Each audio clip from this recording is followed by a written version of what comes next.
All right, new this morning, a new forecast from the Nonpartisan Congressional Budget Office shows the federal deficit surging over the next decade. The major reason, the president's huge tax and spending legislation that he calls big and beautiful. Let's get right to CNN reporter Matt Egan for all of this. It gets pretty bad in a few years. Yeah, look, it's a mess when you look at the federal budget, and the CBO says that the big, beautiful bill from the president is going to make matters even worse. So the CBO downgraded its forecast, warning that deficits over the next decade will be $1.4 trillion higher than previously estimated. Why? Well, the big, beautiful bill, that alone is expected to add $4.7 trillion to the deficit over 10 years. Almost $5 trillion from that legislation alone. Another $500 billion for immigration-related policies. Now, the CBO does give credit for tariffs. $3 trillion of revenue coming in from tariffs. And yet, that's not nearly enough to pay for the other policies, especially the tax bill. And also, let's remember,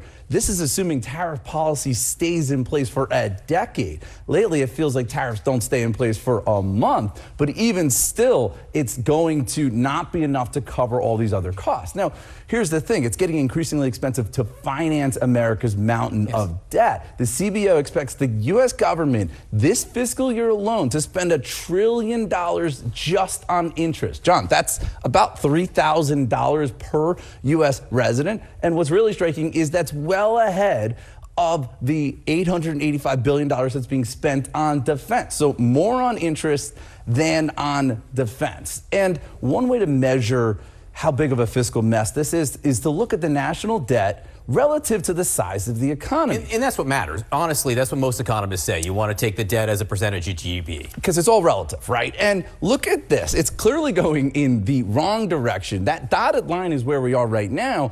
The CBO is projecting that debt to GDP is going to surpass the prior record of 106% that was set back in 1946 after World War II, and just keep going well above 120% by 2036. Now, one of the things that gets lost in the conversation here is that running high deficits, right, borrowing aggressively, that's something that traditionally Washington would only do in really bad economic times, in some sort of a crisis, in a war. But it's happening now under Republicans and Democrats, even though we're not dealing with any of those emergencies. And the CBO director, Phil Swagel, he put out a statement and he said that given how low unemployment is right now, these sustained large deficits are, quote, historically unusual. And he added that America's budget path is, quote, not sustainable. Yeah, you don't want these types of deficits in relative good times, because then what happens in the bad ones? Exactly. Matt Egan, thank you for this reporting. Thanks, John. That is a steep curve. It is.